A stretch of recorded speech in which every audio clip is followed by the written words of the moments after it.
చేయడం కెరీర్ కొనసాగుతుంది. అవును. ఈ మధ్యలో ఆడవాళ్ళు మీకు 'జోహార్లు' అనే అవును. సినిమాతో కొంచెం ఒక 3 ఇయర్స్ గ్యాప్ వచ్చింది. అవును. ఏంటంటే గ్యాపు అంటే మళ్ళీ ప్రాజెక్ట్ సెట్ అవ్వడానికి ఇంత టైం పట్టిందా? లేదు నేనేంటంటే సరే ఈ ఈ కైండ్ ఆఫ్ జానర్స్ చేసాం కదా, సో వేరే అటెంప్ట్ చేద్దామనే ఉద్దేశంతో ఒక డివోషనల్ మైథాలజీ అదే డివోషనల్ స్క్రిప్ట్ ఒకటి ఓకే. సో సుబ్రహ్మణ్య స్వామి మీద నేను ఒక 2 ఇయర్స్ అవును, వర్క్ చేశాను. దానివల్ల ఏంటంటే కొత్తగా ఒక మనలో ఇప్పటిదాకా మనం చేసింది కాకుండా వేరే వరల్డ్ ఒకటి చేద్దామనే ఉద్దేశంతో 2 ఇయర్స్ నేను దాని మీద ఫుల్ టైం స్పెండ్ చేయడం వల్ల ఆ గ్యాప్ వచ్చింది. ఓకే.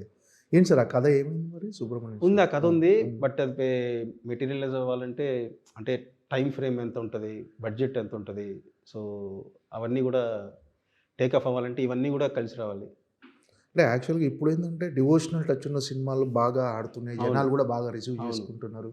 సో అది ఎక్కువ ఎందుకు మరి అండి దాన్ని పట్టాలకి ఇచ్చడం లేట్ అయిపోతుంది? నేను రాసుకునే టైంకి ఇది ఎప్పుడు 3 ఇయర్స్ బ్యాక్ అండి. సో రాసుకునే టైంకి ఉంది, నా కథకే ఫినిష్ చేయడానికి టైం పట్టింది.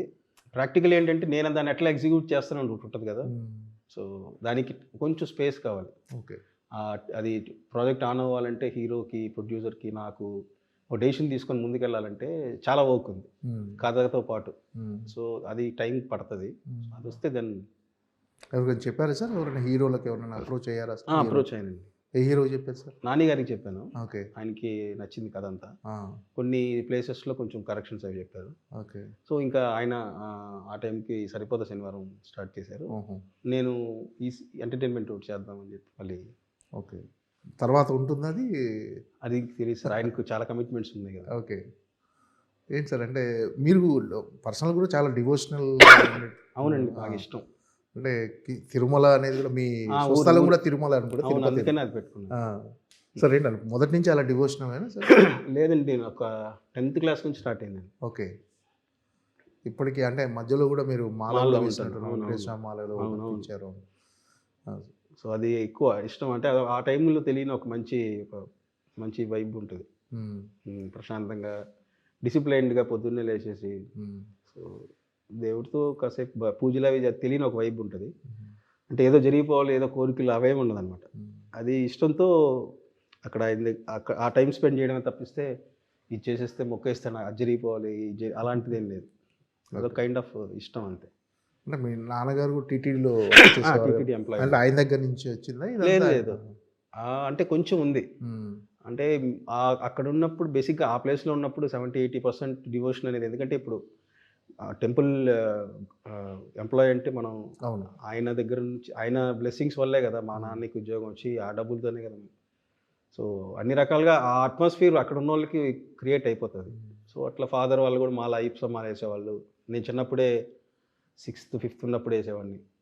సో ఇంట్లో బేసిక్గా మదర్ ఎక్కువ డివోషన్ అనమాట. అది మాకు అలాగే అలవాటు అయిపోయింది. అసలు చాలామంది హీరోలతో వర్క్ చేశారు ఇప్పటివరకు. రవితేజ గారితో ఉన్న ఎక్స్పీరియన్స్ అంటే ఈ సినిమాతో ఆయనది మాస్ మహారాజా అనే ట్యాగ్ కూడా అది ఆయనే వద్దండి రవి గారు. పర్టికులర్ రీజన్ ఏముంది సార్ ఆ ట్యాగ్ తీసేయడానికి? అంటే ప్లెజెంట్గా ఉంది కదా సినిమా అంతా. అంటే ఈ సినిమా వరకు అంతే ప్రస్తుతానికి. అది ఫ్యూచర్ అంటే అలాంటి కాన్సెప్ట్ అది తెలియదు. ఈ సినిమా వరకు ఒక ఫ్యామిలీ ఒక ఫ్రెష్గా అలా హాయిగా నవ్వుకునేలా ఉంది కదా. మళ్ళీ ఎందుకు అదేసి మళ్ళీ అనవసరంగా కాంప్లికేట్ చేయాలి, దీనికి వద్దు రవితేజ అని వెళ్ళిపోతాం. Okay sir. రవితేజ గారితో వర్కింగ్ ఎక్స్పీరియన్స్ ఆయన అంటే పర్సనల్గా ఆయన దగ్గర నుంచి మీరు అడాప్ట్ చేసుకుంది ఏమైనా ఉందా ఈ సినిమా నుంచి? ఆయన వ్యక్తిగతంగా ఆయన దగ్గర నుంచి ఆయన దగ్గర ఉన్న సూపర్ థింగ్ ఏంటంటే ఏ విషయం గురించి ఆలోచించాలి, ఏ విషయం గురించి ఎక్కువ ఆలోచించకూడదు, చాలా క్లారిటీ అనమాట. సో ఆయనకి ఏదైనా లోపల ఉంటే దాన్ని పెట్టుకొని చెప్పాలా వద్దా అనేది ఉండదు అనమాట. ఇమీడియట్గా ఆయనకి ఏమనిపించినా చెప్పేస్తారు. సో నాది బేసిక్ ఆపోజిట్. నేను మొహమాటంగా ఉంటాను అనమాట.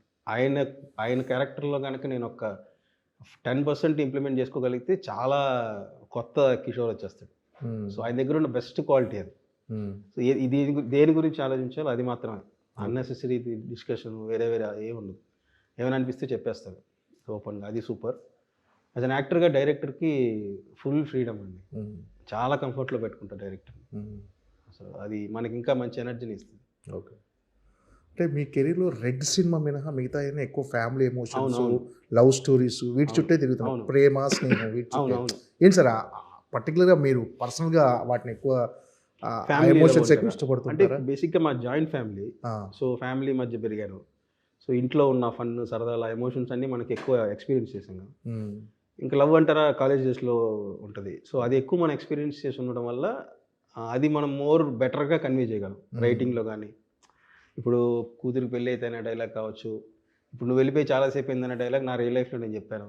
సో అలాంటి డెప్త్ ఉన్న డైలాగ్స్ అన్నీ నేను ఎక్స్పీరియన్స్ చేయడం వల్ల వచ్చింది కాబట్టి బెటర్గా నేను దాన్ని ఓకే చేయగలను అనే ఉద్దేశంతో వాటిని ఎక్కువ టచ్ చేశాను. ఓకే. అంటే నేను శైలజ సబ్జెక్ట్ కూడా మీ రియల్ లైఫ్ ఇన్స్పిరేషన్.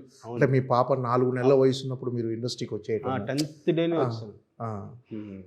ఆ ఎక్స్పీరియన్స్ వల్లే ఆ కథలో ఉన్న డెప్త్. రియల్గా ఇప్పుడు అట్లా ఒక 2 ఫాదర్ డాటర్ దూరంగా ఉంటే చెప్పాలనుకుని కూడా చెప్పలేరు కదా, మనం క్లోజ్గా లేనప్పుడు. ఎప్పుడు కూడా ఫ్రీనెస్ ఏదో ఎప్పుడు వస్తుంది, పక్కనే రోజు ఉంటే దే కెన్ అలవాటు అవుతుంది. మనం లేకపోవడం వల్ల ఏంటంటే ఏదో చిన్న ఒక గోడలాగా ఏదైనా అడ్డుపడిపోతుంది. సో దాన్ని బిల్డ్ చేసుకుని ఒక బ్రిడ్జ్ లాగా ఒక హీరో వస్తే ఎలా ఉంటుందని తీసుకొచ్చాను. ఓకే.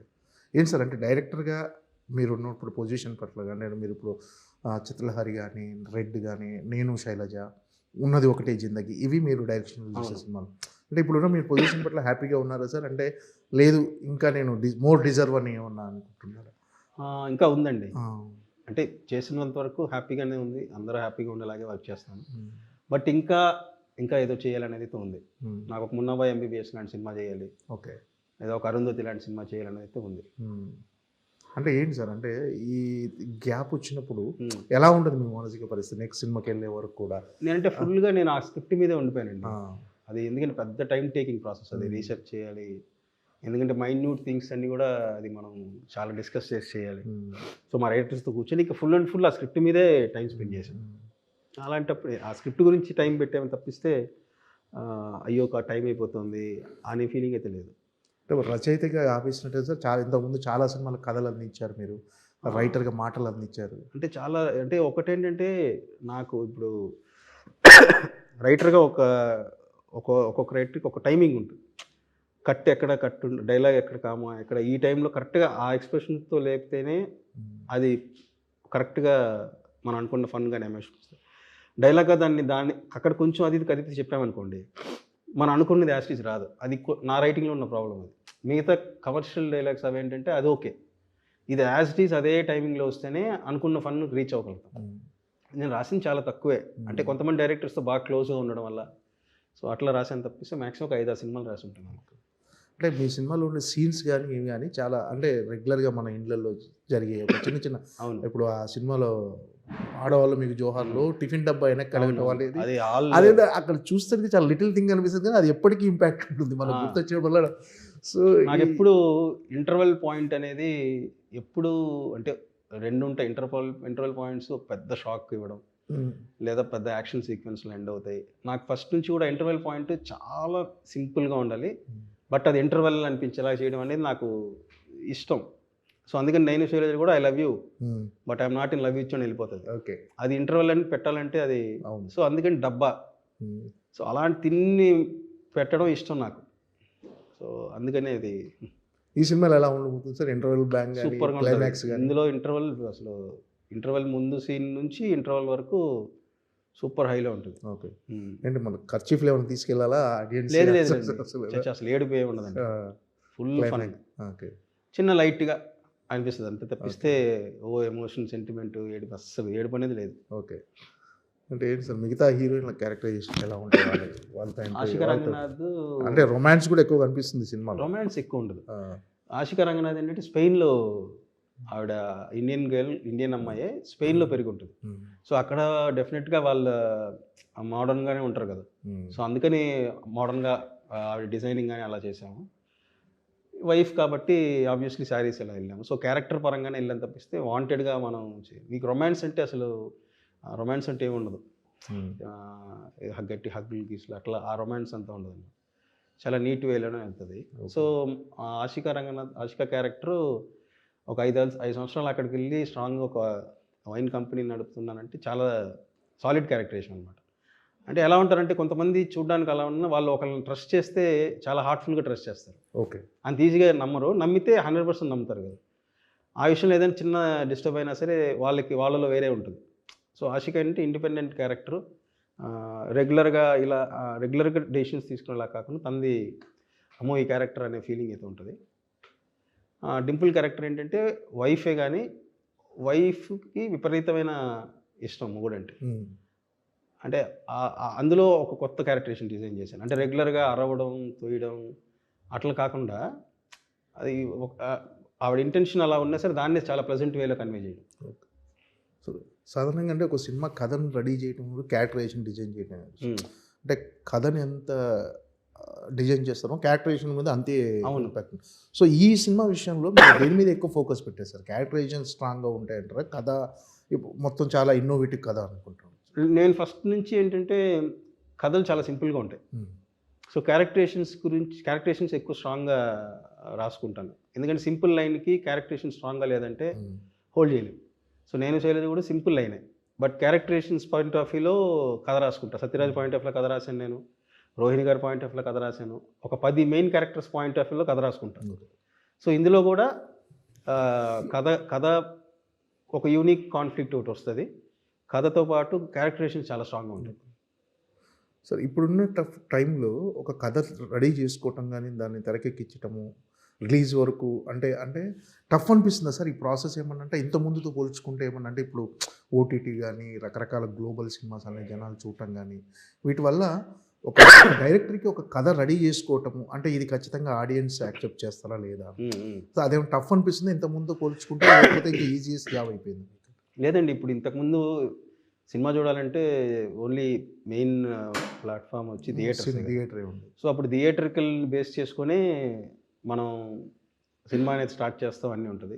ఇప్పుడు ఓటీటీ అనేది ఇంకో ఆప్షన్ ఉంది కాబట్టి సో దాన్ని ఏమంటారు, వాళ్ళ ఇన్ఫ్లుయెన్స్ కూడా మనం అనుకున్న టైం ఫ్రేమ్కి చేయాలి అనేది చిన్నది ఉంటుంది. బట్ నేను అన్ని ప్రీ ప్లాన్డ్గా ఉంటాను కాబట్టి నాకు ఎప్పుడు ఆ ప్రెషర్ లేదు. ఓకే. సో 68 రోజుల్లో తీసాను సినిమా, 6 నెలలు మొదలుపెట్టి 6 నెలల సినిమా అయింది, ప్రాపర్గా అనుకున్న టైంకి రిలీజ్ అవుతుంది. ఓకే.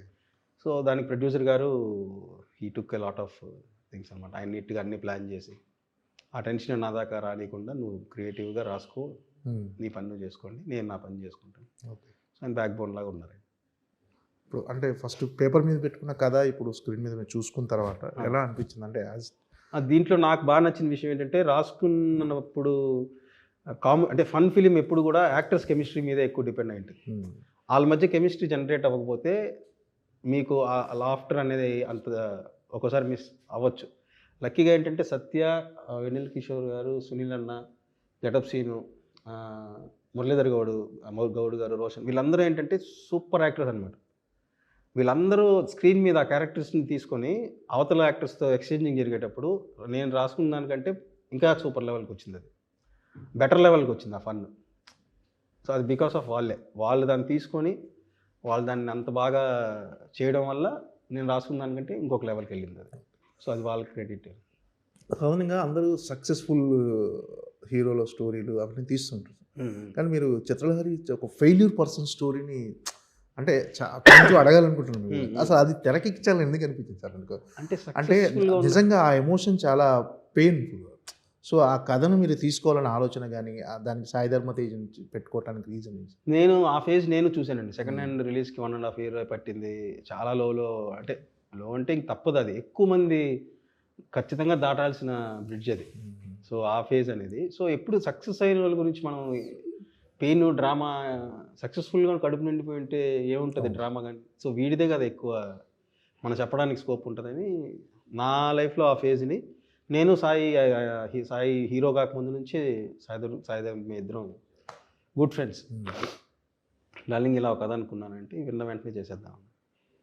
రామ్తో 3 సినిమాలు చేసేసారు ఇప్పటివరకు. రామ్తో ఉన్న అనుబంధం ఎలాంటిదంటే ఉన్నది ఒకటి జిందగీ, నేను శైలజ, రెడ్. అంటే రెడ్ కొంచెం డిసప్పాయింట్ చేసింది ఏమన్నా? అంటే హీరో రామ్ గారితో అంటే ఒక ట్రాన్స్ఫర్మేషన్ అని చెప్పచ్చు. స్టార్టింగ్ నేను శైలజ అప్పుడు కథా క్యారెక్టర్ అంతా విన్నారు. ఆయనకి నేను ఇప్పటిదాకా ఇలా చేయలేదు, నేను షూటింగ్కి బ్లాంక్గా వస్తాను, నేను ఫాలో అవుతాను, నాకు ఏదైనా అనిపిస్తే ఎడిటింగ్లో చూసుకొని మాత్రం క్వశ్చన్ చేస్తాను, నువ్వు చెప్పింది నేను ఫాలో అయ్యాను బట్ నాకు వస్తుందో లేదో తెలియదని. సో ఎప్పుడు అయితే చూసారో ఇంకా ఫుల్గా ఇంకా ఎలా వెళ్ళిపోదా అన్నారు. అక్కడ నుంచి సెకండ్ ఫిలింకి ఎలా అయిందంటే సీన్ చెప్పేటప్పుడే, రేపు షూట్ చేయబోయే సీన్ ఇప్పుడు నేను చెప్పేటప్పుడే ఆ షూటింగ్ టైంలో రియాక్షన్ నేను ఏదైతే నాకు ఒక ఫీల్ వస్తుంది కదా, అది ఆ సీన్ గురించి మాట్లాడుకున్నప్పుడే వచ్చేసేది. అంత చేంజ్ ఓవర్ అనమాట. సో అది ఇంకా రెడ్ టైంకి డ్యూయల్ రోల్ థ్రిల్లరు వచ్చేసాం. సో చాలా గుడ్ ఫ్రెండ్ అనమాట ఆయన నాకు. సో ఏదున్నా షేర్ చేసుకుంటాను ఎప్పుడైనా ఇలా ఉంది ఏం చేస్తే బెటర్ అని. సో ఇద్దరు బాగుండాలి అని కోరుకునే ఉద్దేశంతో హానెస్ట్గా ఉండే రిలేషన్షిప్. మీ కాంబో రిపీట్ అవుతుందా ఫ్యూచర్లో మళ్ళీ? మేబీ కథను బట్టి ఓకే. ఆయన అసలు అంటే వాళ్ళతో స్రవంతి రవికిష్ గారితో కూడా అనుబంధం మీరు రఘువరన్ బీటెక్ సినిమా రావడానికి రీజన్ కూడా మీరే కదా. చూసి దీన్ని వాళ్ళకు సజెస్ట్ చేశారంట కదా, మీరు దానికి డైలాగ్స్ కూడా రాశారు కదా. నేనే రాశాను. అది ఫస్ట్ చెన్నైలో చూసినప్పుడు వెంటనే అప్పటికే ఆయనకి ఒక టాక్ ఉంది సినిమా బాగుంది. నేను ఫస్ట్ షోనే చూసాను, నూన్ షో 11 గంటల షోనే చూసేసి వెంటనే ఫోన్ కొట్టాను. అప్పటికి నేను శైలజ రైటింగ్ స్టేజ్లో ఉంది. ఓకే. సో అప్పుడు తీసుకుందాం ఎట్లా అని ఇంకా అక్కడ నుంచి దాని తెలుగులో నేను రాస్తాను, మళ్ళీ ఇంకెవరైనా అంటే తెలీదు, నాకు తమిళ్ బాగా రాస్తాను, చదువుతాను కదా తమిళ్ కూడా. సో నేనైతే బెటర్గా తెలుగు చేద్దామని సార్ అన్నారు. సో ఇంకా దానితో రాశాను. సార్ ఇప్పుడు అంతా రూటెడ్ స్టోరీలు, ఒక రకంగా ఒక పీరియాడికల్ బ్యాక్డ్రాప్లు, వీటితో ఎక్కువ నడుస్తుంది సార్ ట్రెండ్. సార్ అలా ఆ కోవలోకి ఏమైనా అలాంటి జానర్ సినిమా చేయాలని ఏమైనా ఉందో, ఏదైనా సబ్జెక్ట్ రెడీ చేసి సుబ్రహ్మణ్యపురం అలాంటి కథనే ఏమన్నా? సుబ్రహ్మణ్య స్వామిది డివోషనల్ మొత్తం దానికి ఏమి టోటల్ డివోషనల్ డ్రామా. ఒక విలేజ్ 2 విలేజెస్ అట్లా, ఒక అమ్మోరు అంటే అరుంధతి నాకు బాగా నచ్చిన సినిమాలు అవి. ఒక పెద్ద అంటే ఎవరు సెట్ అవుతుంది సార్ కథ? నానిగారు సెట్ అవుతుంది. సో టోటల్ డివోషనల్ మీరు అన్నట్టు అటు రూటెడ్, ఇప్పుడు మీరు అనేది పరుతి వీరన్ ఫుల్ రూటెడ్ స్టోరీలు అంటే నేను బేసిక్గా ఎప్పుడు ఎక్స్పీరియన్స్ చేయలేదు, నాకు తెలియదు అసలు వాళ్ళు ఎట్లా నాకు తెలియని దాన్ని నేను గ్యారంటీగా చేయలేను కదా, అది కొంచెం ఆర్టిఫిషియల్ అయిపోతుంది. సో అవి నేను ఎప్పుడు ఎక్స్పీరియన్స్ చేయలేదు. సో ఒకసారి మా వెంకటేష్ గారితో సినిమా ఆడవాళ్ళు జోహార్లు వెంకటేష్ గారితో అనుకున్నాం కదా, అంటే మళ్ళీ ఏమన్నా ఉందా సార్ వెంకటేష్ గారి కాంబో కూడా మధ్యలో అన్నారు, మళ్ళీ మీది వెంకటేష్ గారి కాంబో? రీసెంట్గా ఒక 20 minutes ఒక స్టోరీ చెప్పాను. సో వెంకటేష్ గారికి నచ్చింది అది, సురేష్ బాబు గారు కూడా విన్నారు. సో ఇప్పుడు ఇంక ఈ వర్క్లో ఆయన కూడా ఫుల్ ఆయన కమిట్మెంట్స్లో ఉన్నారు కదా. సో అది ఫుల్గా డెవలప్ అయిన తర్వాత ఒకసారి వెళ్ళి కలిసి చెప్తారండి. Okay sir. సార్ ఫైనల్గా భర్త మహాశైలకు విజ్ఞప్తి అనే సినిమాను ఆడియన్స్ థియేటర్కి వచ్చి చూడాలని వాళ్ళకంటే ఏంటి, వాళ్ళకేమి విజ్ఞప్తి చేస్తున్నారు, ఎందుకు చూడాలన్నదాన్ని? పండక్కి అదే నేను ఇందాక చెప్పాను కదా, పండక్కి మన ఫ్యామిలీ అంతా కలిసి అందరం కలిసి ఒక 10 మంది ఎంజాయ్ చేసి ఒక జాయ్ ఉంటుంది కదా ఫ్యామిలీతో కలిసి. సో మీరు ఈ సినిమాకి వస్తానంటే గ్యారంటీగా జాయ్ని ఫీల్ అవుతారు. మ్యాక్సిమం చూసే హస్బెండ్స్ రిలేట్ అవుతారు, వైఫ్ రిలేట్ అవుతారు. సో ఫ్యామిలీ అంతా కూడా అవుట్ అండ్ అవుట్ ఒక బెస్ట్ ఎక్స్పీరియన్స్, బెస్ట్ హ్యాపీగా నవ్వుకుంటూ ఉండేలాగా దీన్ని ట్రీట్ చేయాలి. దీంతో మంచి సాంగ్స్. సో డెఫినెట్గా ఒక ఫ్రెష్ కామెడీ, ఒక రకమైన ఫన్ రైడ్ అయితే ఉంటుంది. ఇది అంటే సంక్రాంతి పోటీలో రాబోతుంది కదా, అలా ప్రభాస్ గారి సినిమా రాబోతుంది, డెఫినెట్గా చిరంజీవి గారు మెగాస్టార్ గారి సినిమా. అంటే పండగ అంటేనే జనాలందరూ ఎంజాయ్ చేద్దాం, సినిమాలను ఎంజాయ్ చేసే సీజన్ కదా అది, 1 week అనేది. సో డెఫినెట్గా అన్ని సినిమాలు చూస్తారండి. Okay sir, all the best. మహాశైలకు విజ్ఞప్తి బిగ్గెస్ట్ బ్లాక్ బస్టర్ అవ్వాలని కోరుకుంటున్నాను sir. Thank you sir. Thank you so much.